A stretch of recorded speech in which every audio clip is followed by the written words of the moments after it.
तो हेलो बेटा, आज हम पढ़ने जाने अपना टॉपिक जिसका नाम है पेंक्रियाज। ये एक बहुत ही स्पेशल ग्लैंड है और ये ऐसा ग्लैंड है जो दोनों ही सिस्टम के अंदर आता है। आपके डाइजेस्टिव सिस्टम के अंदर भी इसका रोल है और एंडोक्राइन सिस्टम के अंदर भी इसका रोल है। ये ड्यूअल नेचर वाला ऑर्गन है, ग्लैंड है। और ये बेटा जो ग्लैंड है इसको हम कहते हैं दूसरे नाम से हेटेरोक्राइन ग्लैंड या इसको कहते हैं मिक्स ग्लैंड। मिक्स ग्लैंड का मतलब होता है वो ग्लैंड जो दो काम करे, एक एक्सोक्राइन सीक्रेशन और दूसरा एंडोक्राइन सीक्रेशन। तो ये भी ग्लैंड ऐसे ही काम करता है। इसकी एंडोक्राइन सीक्रेशन को हम कहते हैं हार्मोन्स, जो कि दो होते हैं खास तौर पे, एक इंसुलिन और एक ग्लूकागोन। और दूसरा इसका सीक्रेशन है जिसको एक्सोक्राइन सीक्रेशन कहते हैं, उसका नाम है पैंक्रियाटिक जूस, जो कि डाइजेशन करता है हमारे स्मॉल इंटेस्टाइन की पहली रीजन में जिसका नाम है डुडेनम। और इस पैंक्रियाटिक जूस के अंदर दो तीन चीज़ें होती हैं। एक तो नंबर 1 बेटा इसमें एंजाइम होते हैं 6। एक आपका ट्राइप्सिन है, कीमोट्राइप्सिन, अमाइलेज, लिपेज, डीएनए, आरएनए।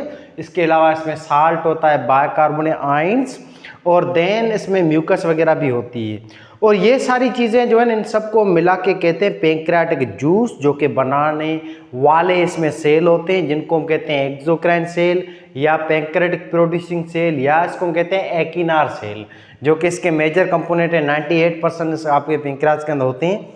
फिर दूसरा कंपोनेंट इसके अंदर पैंक्रियाज के अंदर होता है हार्मोन बनाने वाले सेल, जिसको हम कहते हैं आइलेट और लैगरहैन या एंडोक्राइन सेल, जो कि हार्मोन बनाते हैं। और इनके फर्दर 4 टाइप हैं: alpha cell, beta cell, gamma cell और डेल्टा सेल। अल्फा सेल जैसे आपको पता है ग्लूकागोन हार्मोन बनाते हैं, फिर बीटा सेल इंसुलिन बनाते हैं, और आपके एफ सेल या गामा सेल जो होते हैं बेटा ये हार्मोन बनाते हैं पीपी, जिसको हम पैंक्रियाटिक पॉलीपेप्टाइड कहते हैं। डेल्टा सेल बनाते हैं एसएसटी हार्मोन या सोमेटोस्टेटिन।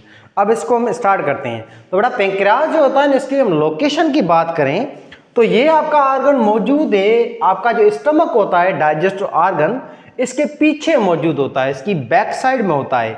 और ये ऑर्गन मौजूद है आपके एब्डोमेन में, आपकी पेट के अंदर मौजूद है, और ये स्टमक के पीछे मौजूद है। और इसकी लोकेशन और हम देखें तो ये स्टमक और इंटेस्टाइन के थोड़ा बीच में होता है।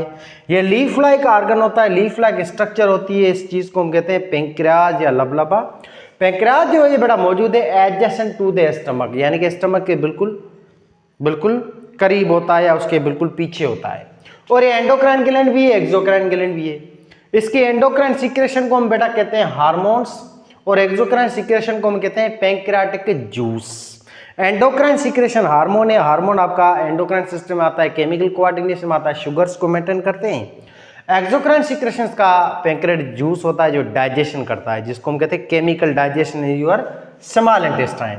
अच्छा जी, तो एक्सोक्राइन सीक्रेशन को हम पहले डिस्कस कर लेते हैं। इसकी एक्सोक्राइन सीक्रेशन का मतलब होता है वो सीक्रेशन जो ग्लैंड अपनी बॉडी में अपनी डक के जरिए करे, तो ऐसी सीक्रेशन को हम कहते हैं एक्सोक्राइन सीक्रेशन। जैसे आप देख रहे हैं ये बेटा पैंक्रियाज है, आपको ये ब्लू कलर का दिखाई दे रहा है, आपको ये ग्रीनिश टाइप। पैंक्रियाज के अंदर ये आपको ब्लू कलर के बहुत सारे सेल दिखाई दे रहे हैं बेटा। इन सेलों को हम कहते हैं एकिनार सेल, एकिनार सेल या इसको कहते हैं एक्सोक्राइन सेल या पैंक्रियाटिक जूस को बनाने वाले सेल। ये एकिनार जो सेल है ये सबसे ज्यादा होते हैं आपके पैंक्रियाज में।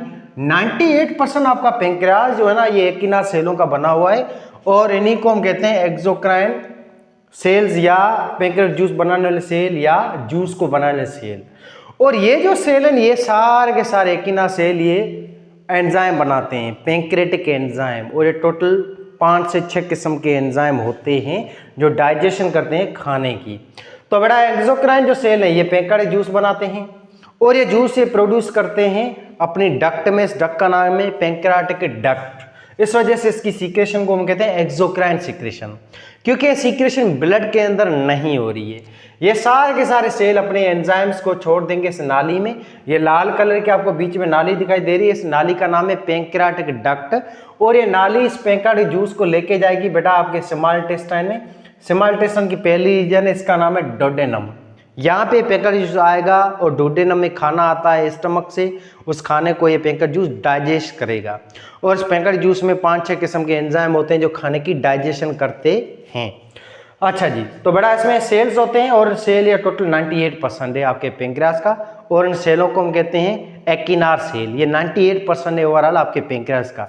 2% आपका पैंक्रियाज बना हुआ है आइलेट और लैगरहैन सेलों का, जो कि आपके हार्मोन्स को बनाते हैं।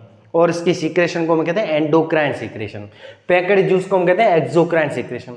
पैक्ड जूस की कंपोजिशन देखें तो पैक्ड जूस में दो मेन कंपोनेंट है, एक होते हैं पैंक्रेटिक एंजाइम और दूसरा कंपोनेंट होता है इसमें पैंक्रेटिक साल्ट या नमक या बाइकार्बोनेट आयंस। तो इसके अंदर हम देखें तो एंजाइम जो है बेटा, ये एंजाइम बनाने वाले आपके पैंक्रियाज में सेल है, इन सेलों को हम कहते हैं एकिनार सेल। जो आपको ये दिखाई दे रहे हैं ये सारे बेटा एकिनार सेल होते हैं। 98% आपके पैंक्रियाज के अंदर ये मेजर सेल होते हैं। एकिनार सेल 6 किस्म के एंजाइम बनाते हैं। एक एंजाइम इसका नाम है ट्राइप्सिन, फिर कैमोट्राइप्सिन, ऐसे अमाइलेज, लैपेज, डीएनएज, आरएनएज। अब ये 6 के 6 एंजाइम जो हैं और इसके अलावा इसमें होते हैं पैंक्रियाटिक साल्ट को बनाने वाले सेल जिसको हम कहते हैं डक्ट सेल। ये पैंक्रियाटिक साल्ट को बनाते हैं और उस पैंक्रियाटिक साल्ट का नाम है बेटा HCO3 या NaHCO3। सोडियम बाइकार्बोनेट या कार्बोनेट ये नमक होता है और ये नमक इन एंजाइम की एक्टिवेशन करता है। ये नमक आपके पैंक्रियाटिक जूस की पीएच को मेंटेन करता है और इसकी पीएच मेंटेन करता है 8 तक। ये जो भी एंजाइम है ये स्मॉल इंटेस्टाइन में काम करते हैं खाने की डाइजेशन का, और ये एंजाइम सारे काम करते हैं अल्कलाइन पीएच पे, 8 साढ़े 8 पीएच पे काम करते हैं। उन एंजाइम की पीएच को मेंटेन करके देता है ये नमक। इस नमक को हम कहते हैं बाइकार्बोनेट आयंस। अब ये दोनों जो चीज़ें हैं आपके, ये एकिनार सेल और आपके डक्ट सेल। डक्ट सेल जो है बेटा ये बनाते हैं नमक को, एकिनार सेल बनाते हैं एंजाइम को। अब ये एंजाइम और नमक ये दोनों चीज़ें जो हैं ये आती हैं इस नाली में जिसका नाम है पैंक्रियाटिक डक्ट। फिर पैंक्रियाटिक डक्ट इस नमक को और एंजाइम को ले आएगी डुडेनम में जहाँ पे खाने की डाइजेशन करेंगे। अब जैसे आपका एंजाइम है ट्राइप्सिन बेटा, ट्राइप्सिन जो एंजाइम है ये करता है डाइजेशन, खाने के अंदर प्रोटीन की डाइजेशन करता है। और केमोट्राइप्सिन जो है ये भी आपके खाने के अंदर प्रोटीन की डाइजेशन करता है। और ट्राइप्सिन जो है ना ये खास तौर पे डाइजेशन करता है बेटा आपके फूड प्रोटीन की, और केमोट्राइप्सिन जो है ये डाइजेशन करता है मिल्क प्रोटीन की। ठीक है बेटा, तो इन दोनों का काम है प्रोटीन को डाइजेस्ट करना। अब खाने के अंदर जो भी चीज़ मौजूद है प्रोटीन की फॉर्म है उसको तोड़ना इन दो एंजाइम्स का काम है, डाइजेशन करना। एंजाइम के जरिए ये डाइजेशन हो रही है तो डाइजेशन को कहते हैं हम केमिकल डाइजेशन, यानी कि by the help of chemicals called enzymes. तो ये हो गए दो एंजाइम बेटा जो हम डिस्कस कर चुके हैं, प्रोटीन को डाइजेस्ट करते हैं, ये फूड प्रोटीन, ये मिल्क प्रोटीन। तीसरा एंजाइम है अमाइलेज जो कि आपके खाने में कार्बोहाइड्रेट को डाइजेस्ट करेगा। अगर आपके खाने में कार्बोहाइड्रेट पॉलीसेकेराइड शुगर्स हैं जैसे कि स्टार्च है, ग्लाइकोजन है ना, उसको तोड़ने वाला ये एंजाइम है, इस एंजाइम का नाम है अमाइलेज। ऐसे चौथा एंजाइम है लैपेज, इसके नाम से जाहिर हो रहा है। लैपेज जो एंजाइम है ये आपके खाने में लिपिड को डाइजेस्ट करेगा into fatty acid and glycerol. आखिर में आते हैं दो ये एंजाइम डीएनए और आरएनए, इन दोनों को मिला के हम न्यूक्लियस भी कहते हैं क्योंकि ये दोनों एंजाइम न्यूक्लिक एसिड की डाइजेशन करते हैं। जैसे बेटा आपको पता है न्यूक्लिक एसिड में दो मॉलिक्यूल होते हैं, एक डीएनए एक आरएनए। खाने के अंदर जो डीएनए होता है, हर खाने के अंदर डीएनए होता है, इस डीएनए को तोड़ने वाला डीएनए एंजाइम है, आरएनए को तोड़ने वाला आरएनए एंजाइम होते हैं। तो ये 6 तरह के एंजाइम है आपके इस पैंक्रियाटिक जूस में, और 6 के 6 एंजाइम यहाँ स्मॉल इंटेस्टाइन की फर्स्ट रीजन डुडेनम में काम करते हैं खाने को डाइजेस्ट करने का। और ये हो गई आपकी एक्सोक्राइन सीक्रेशन पैंक्रियाज की। इस हिसाब से हम कहते हैं कि पैंक्रियाज जो है ना ये आपके डाइजेस्टिव सिस्टम के अंदर भी आता है, ये डाइजेशन कराता है खाने की। खाने के अंदर जो भी बायोमॉलिक्यूल होते हैं, protein, lipid, carbohydrate, nucleic acid, इन चारों को तोड़ने वाला पैंक्रियाज होता है। और पैंक्रियाज अपने पैंक्रियाटिक जूस के जरिए इन 4 मॉलिक्यूलों को तोड़ता है, और पैंक्रियाटिक जूस में ये एंजाइम होते हैं जो उस खाने की डाइजेशन करते हैं। और इस सीक्रेशन को हम कहते हैं एक्सोक्राइन सीक्रेशन, यानी कि बाय डक्ट हो रही है। डक्ट के जरिए कोई भी सीक्रेशन हो तो उसको एक्सोक्राइन सीक्रेशन ही कहेंगे। फिर आता है साल्ट, पैंक्रियाटिक साल्ट जो डक्ट सेल बनाते हैं।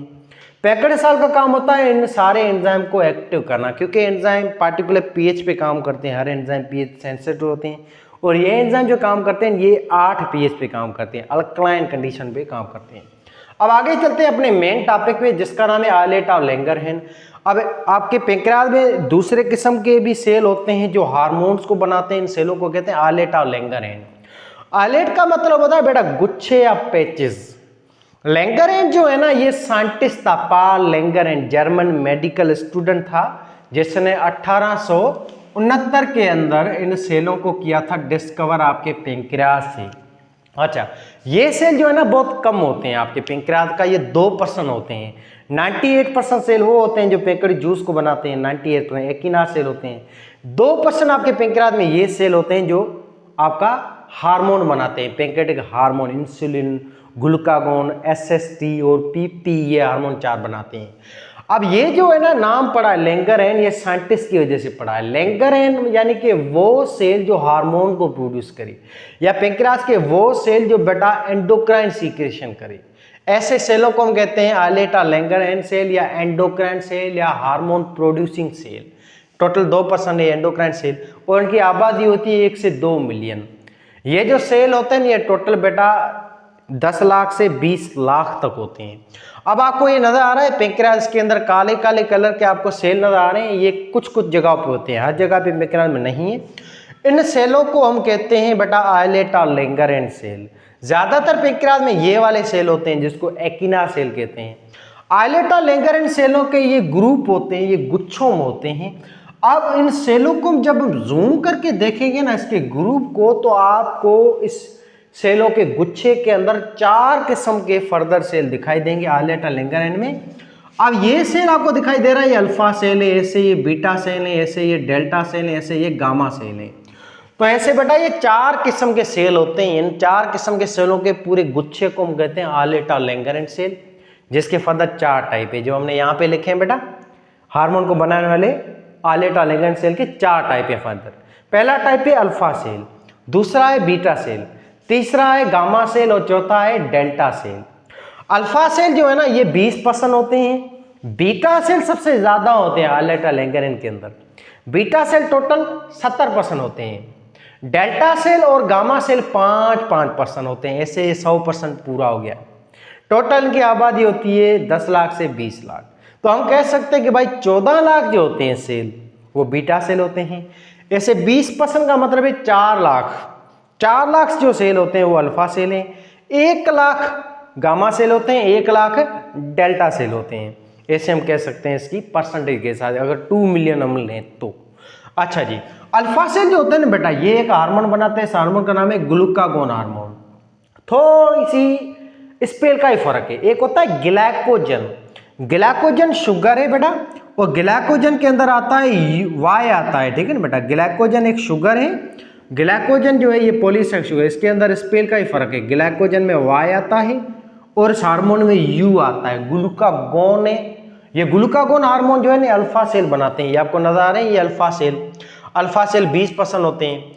और ये ग्लूकागोन हार्मोन ये तब सीक्रेट करेंगे जब हमारी बॉडी में शुगर लेवल लो होगी, जब हमारी बॉडी में हाइपोग्लाइसेमिया कंडीशन जब होगी, यानी कि लो शुगर लेवल, तब आपका जो पेंक्रियाज है वो ग्लूकागोन हार्मोन सीक्रेट करेगा। और ये हार्मोन आपका ये पेंक्रियाज छोड़ेगा खून के अंदर, खून के थ्रू ये हार्मोन जाएगा आपके लिवर में। तो इन दोनों ही हार्मोन का, इंसुलिन और ग्लूकागोन का टारगेट आर्गन लिवर होता है, जहां पे काम करते हैं शुगर को मेंटेन करने का। अब ये आपका आर्गन है, सबसे बड़ा आर्गन, लार्जेस्ट आर्गन, जिसको हम कहते हैं लिवर बेटा। लिवर बिल्कुल सामने होता है स्टमक के। अब ये आपका जो बेटा सेल है ना अल्फा सेल, ये ग्लूकागोन हार्मोन छोड़ेगा खून की नाली में, खून ये हार्मोन ले जाएगा लिवर में, लिवर में जाके ये ग्लूकागोन जो है ये एंजाइम्स को एक्टिव करेगा लिवर में। और ये एंजाइम जो है ना ये सारे कैटाबोलिक एंजाइम होते हैं, कैटालिज एंजाइम होते हैं, जो कि लिवर के अंदर जो खाना जमा हुआ था ना ग्लाइकोजन की फॉर्म में, प्रोटीन की फॉर्म में, लिपिड की फॉर्म में, इन तीनों को ये ग्लूकागोन हार्मोन जाके तोड़ाएगा। ऐसे लिपिड है, प्रोटीन है और ग्लाइकोजन है, ये रिजर्व फूड हमारा टूट जाएगा ग्लूकोज में। ऐसे फिर ये ग्लूकोज जो है ये टूट के आगे मिक्स हो जाएगा खून में। ऐसे खून में जो शुगर लेवल लो थी वो क्या हो जाएगी, नॉर्मल हो जाएगी। शुगर को नॉर्मल आपका लिवर कर रहा है, पर लिवर को करवा कौन रहा है, ये चीजें ये हार्मोन करा रहा है पेंक्रियाज का। इस हार्मोन का नाम है ग्लूकागोन हार्मोन।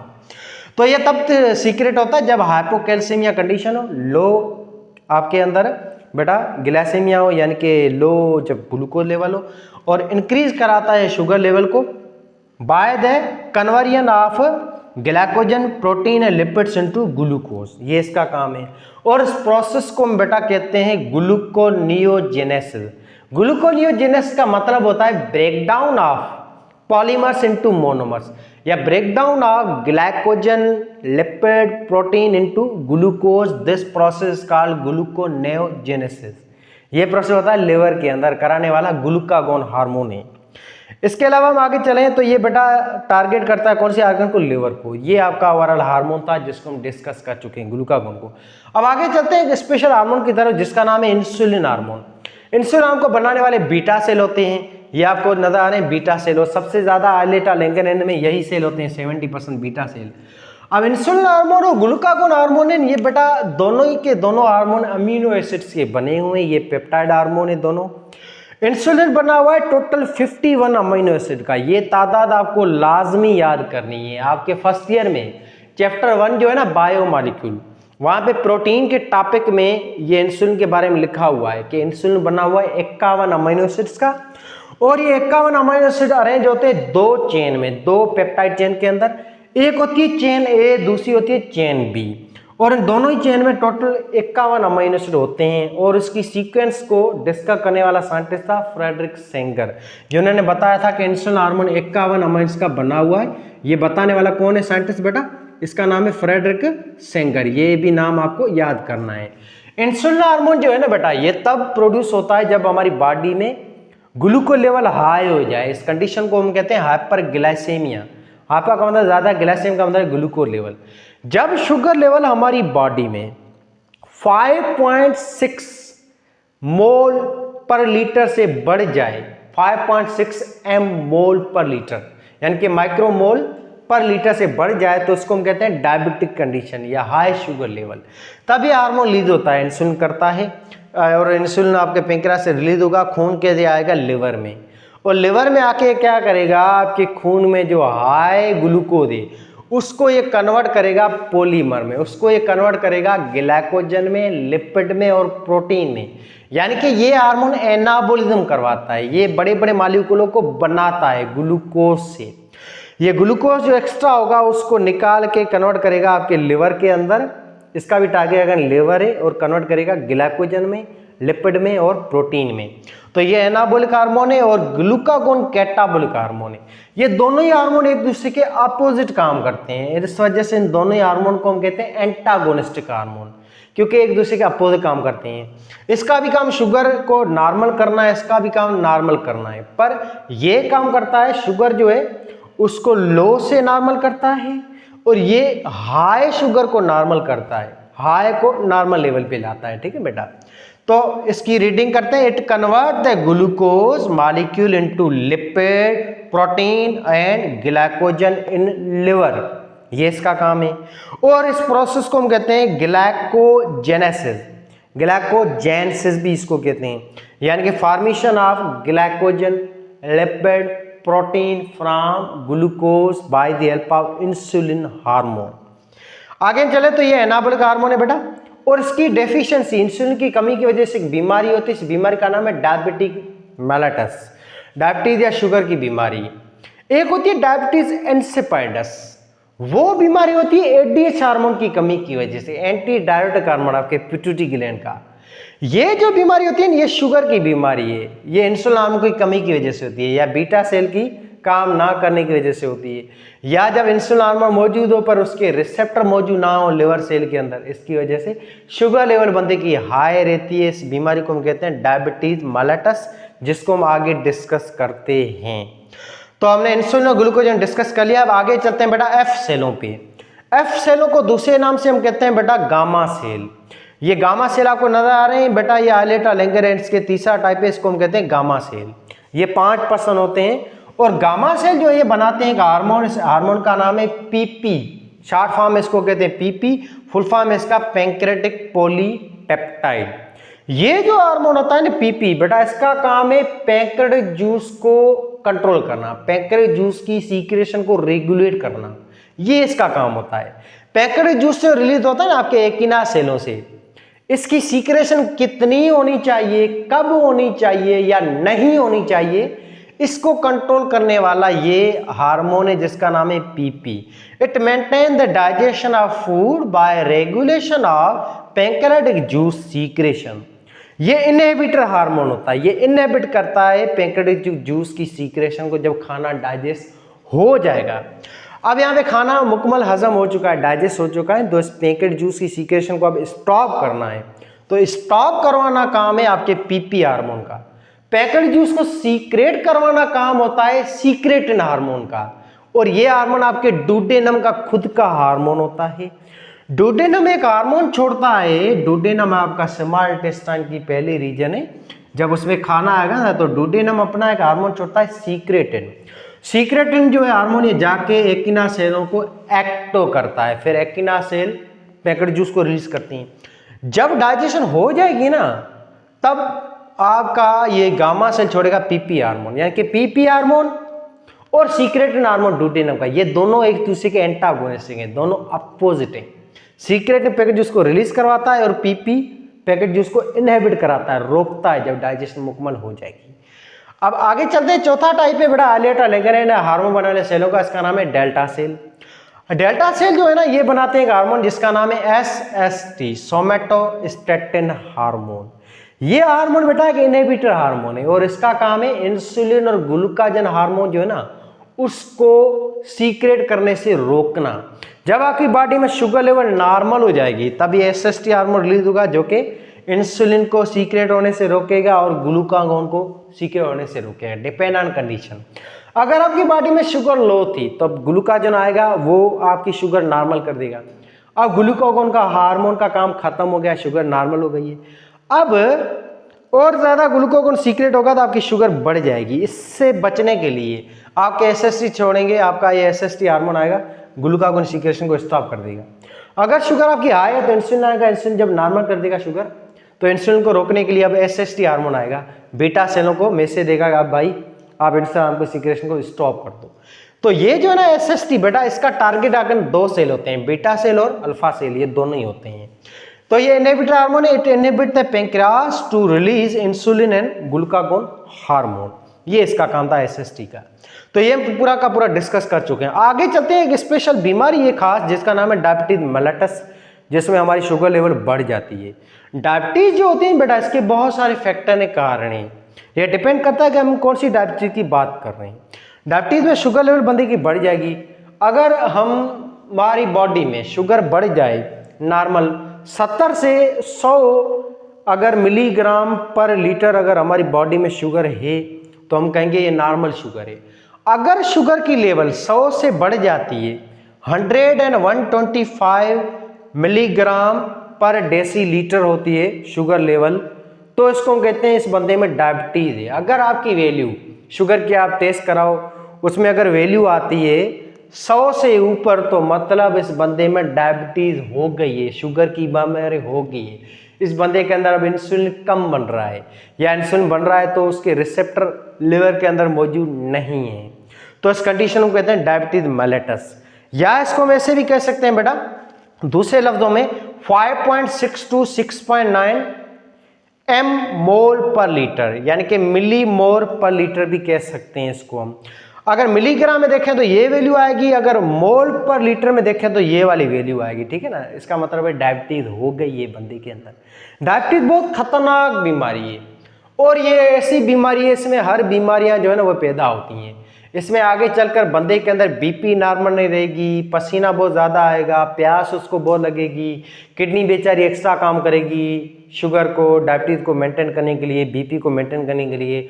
उसके नतीजे में पेशाब भी उसमें ज़्यादा बनेगा, शुगर जो एक्स्ट्रा है वो किडनी बाहर निकालेगी पेशाब के ज़रिए। इसके नतीजे में उसकी बॉडी में बंदे की बॉडी में पेशाब जो है बनने की वजह से पानी की भी कमी रहेगी, तो उसको प्यास भी ज़्यादा लगेगी, ग्लूकोज भी निकल जाएगा इसकी वजह से ना। उस बंदे में शुगर की भी बार बार कमी होगी तो बार बार उसको खाना भी खाना पड़ेगा बार बार, और उसको शदीद भूख भी लगेगी, उसका वेट लॉस होगा क्योंकि बॉडी में उसके अंदर एनर्जी तो स्टोर हो नहीं रही है।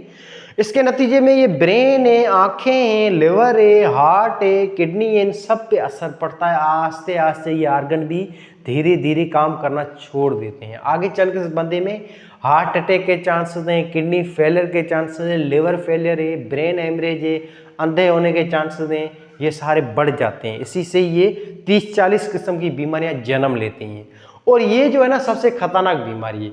अभी का जो रिसर्च हुई है उसके मुताबिक ये बीमारी सबसे ज़्यादा जो है ना पाकिस्तान के अंदर है, फिर इंडिया के अंदर है। खास तौर पे पाकिस्तान नंबर 1 लेवल पे है परसेंट के हिसाब से। अगर हम देखें तो पाकिस्तान में हर तीसरे बंदे में से किसी एक बंदे को शुगर की बीमारी है या वो होने वाली है, उसके सिम्टम हैं। उसके रीज़न काफ़ी हैं, सिर्फ ज़्यादा खाना खाना नहीं है। शुगर जो होती है ना डायबिटीज़, उसके पीछे रीज़न एक तो होता है म्यूटेशन है, इसके अलावा ज़्यादा खाना खाना भी है, एक्सरसाइज ना करना भी है, टेंशन खास तौर पे परेशानी है, टेंशन, स्ट्रेस, डिप्रेशन है, अल्कोहल का कंजप्शन ज़्यादा करना, फैटी चीज़ें ज़्यादा खाना।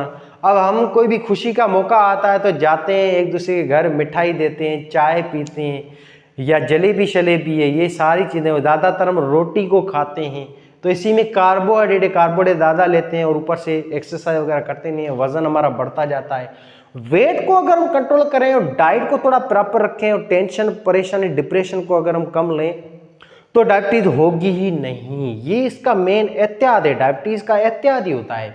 इलाज कोई मुकम्मल नहीं है, फिर बार बार इंसुलिन लेना पड़ेगा, ये इलाज है।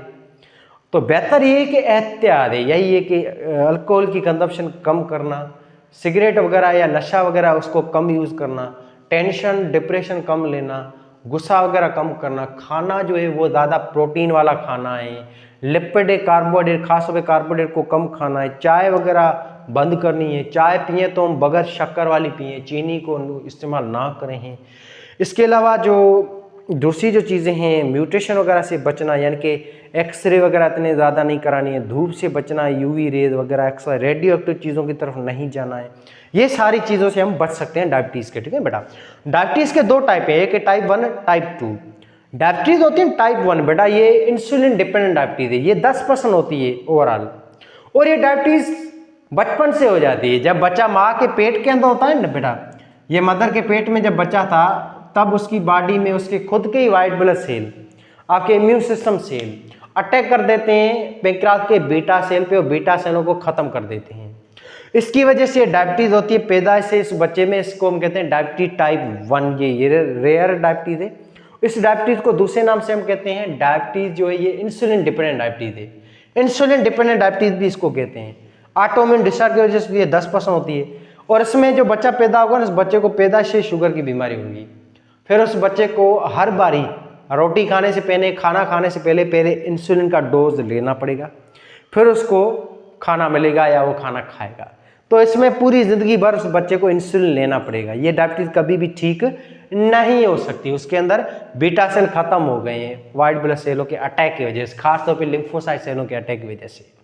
दूसरी डायबिटीज़ है टाइप 2, जो कि कॉमन डायबिटीज़ है, 90% होती है। ये लाइफस्टाइल की वजह से होती है। टेंशन, परेशानी, सिगरेट, अल्कोहल या ओबेसिटी, मोटापा, इनकी वजह से डायबिटीज़ होती है, जो 40, 50, 60 साल के बाद हर बंदों को होती है।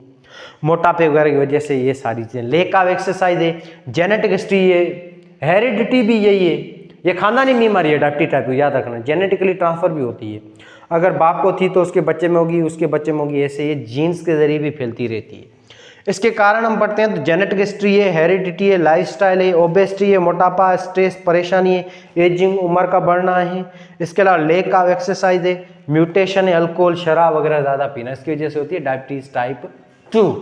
डायबिटीज टाइप 2 ठीक हो सकती है अगर हम अपने लाइफस्टाइल को चेंज करें, सही तरह से नींद करें, प्रॉपर नींद करें, कार्बोहाइड्रेट को हम कम खाएं, शुगर को हम बिल्कुल छोड़ दें, मिठाई वगैरह है, चाय वगैरह है, इसको हम कम पिएं या मीठी ना लें, शुगर फ्री मिठाई खाएं या चाय के अंदर शुगर ना लाएं। और ज़्यादातर लोग क्या करते हैं, वो रोटी फुल खाएंगे। रोटी जो होती है ना भाई, चपाती, गंदम वगैरह, चावल वगैरह, ये इनमें कार्बोहाइड्रेट होते हैं, लिपिड्स होते हैं, ये सारे यही तो शुगर बढ़ाते हैं। वो पूरी ठोक दे के खाएंगे। फिर जब आएगी ना एहतियात की बारी, तब वो चाय जो बना वो फीकी पियेंगे। नहीं भाई मुझे चाय में शक्कर ना मिला के दे, मुझे डायबिटीज़ है। अरे भाई चाय में शक्कर ना मिलाने से आप एहतियात कर रहे हो, बाकी चीज़ों को खा रहे हो, फ़ायदा क्या फिर? तो हमें हर चीज़ को अवॉइड करना पड़ेगा। डायबिटीज़ 2 को कंट्रोल करने के लिए एक्सरसाइज करनी पड़ेगी, प्रोटीन खाना पड़ेगा उसको, बंदे को ज़्यादा दाल है, लोबिया वगैरह है, ड्राई फ्रूट्स हैं, इसके अलावा गोश्त है, अंडे है, दूध कम, दूध में भी कार्बोहाइड्रेट होता है। तो ये 5-6 चीज़ों को ज़्यादा खाना पड़ेगा। सब्जियों को खास तौर पे ज़्यादा उसको खाना पड़ेगा, सलाद उसको ज़्यादा यूज़ करनी पड़ेगी, प्रोटीन रिच डाइट ज़्यादा खानी पड़ेगी, क्योंकि प्रोटीन में अमीनो एसिड है। अगर हम कार्बोहाइड्रेट खाएंगे तो कार्बोहाइड्रेट में डायरेक्ट ग्लूकोज बनेगा, ग्लूकोज की वजह से शुगर हाई हो जाती है और उसके लिए इंसुलिन चाहिए, इंसुलिन तो बॉडी में है नहीं, या इंसुलिन की कमी की वजह से ये चीज़ें होती हैं। तो ये सारी थी डायबिटीज़ जिसको हम डिस्कस कर चुके हैं। डायबिटिक पेशेंट में बहुत ज़्यादा मसाइल होते हैं, उसको पेशाब बार बार आएगा, क्योंकि डायबिटीज़ जो बढ़ गई ना, शुगर जो बढ़ गई, शुगर को मेंटेन करना किडनी का काम है। किडनी उसे एक्स्ट्रा ग्लूकोज को पेशाब के जरिए बाहर निकालेगी। उस डायबिटिक पेशेंट का पेशाब भी मीठा होता है। ऐसे शुगर जब बढ़ जाएगी तो बीपी भी बढ़ जाएगी, ब्लड प्रेशर बढ़ जाएगा। उस बीपी की बढ़ने की वजह से हार्ट अटैक के चांसेस भी बढ़ जाएंगे। अब किडनी जो है ना वो ग्लूकोज को बाहर निकाली, इसकी वजह से ग्लूकोज फिर से लो हो जाएगा बंदे का, फिर से शुगर उसकी डाउन हो जाएगी, फिर से उसका दिमाग वगैरह काम करना छोड़ देगा, क्योंकि ब्रेन को तो ग्लूकोज चाहिए काम करने के लिए। इसके नतीजे में अनकॉन्शियसनेस बन जाएगी, उसके झटके आएंगे, उसको कमजोरी होगी, उसकी बॉडी में ग्लूकोज कन्वर्ट होगा ही नहीं लिपिड में, प्रोटीन में, ग्लाइकोजन में। इसकी नतीजे में उसके अंदर खाना भी स्टोर नहीं हो रहा है। तो बंदे के अंदर है ना बॉडी, फिर जब खाना नहीं खाएगा डायबिटिक पेशेंट, तो उसके अंदर जो है ना लिवर, उसके अंदर ग्लूकागोन हार्मोन आएगा, कार्टिसोल हार्मोन आएगा। ये हार्मोन लिवर के अंदर बचा कुचा ग्लाइकोजन उसको तोड़ देंगे एनर्जी बनाने के लिए।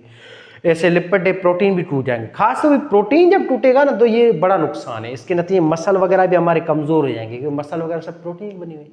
इससे देखा कि डायबिटिक बंदे का वेट भी लॉस होता है, उसको प्यास लगेगी। आगे चलकर ये लिपिड के टूटने की वजह से फैटी एसिड वगैरह निकलते हैं, वो फैटी एसिड भी खून में आ जाते हैं, जिसके नतीजे में ब्लड प्रेशर भी बढ़ता है। डायबिटिक पेशेंट का एंजाइटी होती है, थकावट बहुत होती है, जॉइंट में दर्द होगा, अंधा भी हो सकता है वो। ये सारे बहुत बड़े मसाइल हो जाएंगे, हार्ट अटैक वगैरह, किडनी फेलियर, ये सारी चीज़ों की डायबिटीज़ के अंदर। तो ये थी डायबिटीज जिसको हम डिस्कस कर चुके हैं सारी चीज़ों को। तो पैंक्रियाज आपका बेटा हम कंप्लीट हो गया। अब थोड़ा इसका ओवरव्यू करते हैं। पैंक्रियाज आपका बेटा दोनों आपके सिस्टम आता है, डाइजेस्ट सिस्टम में भी आता है, एंडोक्राइन सिस्टम में भी आता है, और ये मौजूद स्टमक के करीब। इसमें दोनों सीक्रेशन होती है, एंडोक्राइन भी एक्सोक्राइन भी। एक्सोक्राइन सीक्रेशन की पैंक्रियाटिक जूस से, पैंक्रियाटिक जूस को बनाने एकिना सेल है, और बेटा ये सेल 98% होते हैं पैंक्रियाटिक जूस को बनाते हैं। पैंक्रियाटिक जूस बनाने वाले जो है ओवरऑल इसमें दो कंपोनेंट, एक एकिना सेल और डक्ट सेल। एकिना सेल एंजाइम बनाते हैं, जो 6 एंजाइम है, trypsin, chymotrypsin, amylase, lipid, DNA, RNA, जो केमिकल डाइजेस्ट करते हैं डुओडेनम के अंदर। फिर आपके पैंक्रियाटिक साल्ट आता है जो कि डक्ट सेल बनाते हैं, और साल्ट को हम कहते हैं सोडियम बाइकार्बोनेट।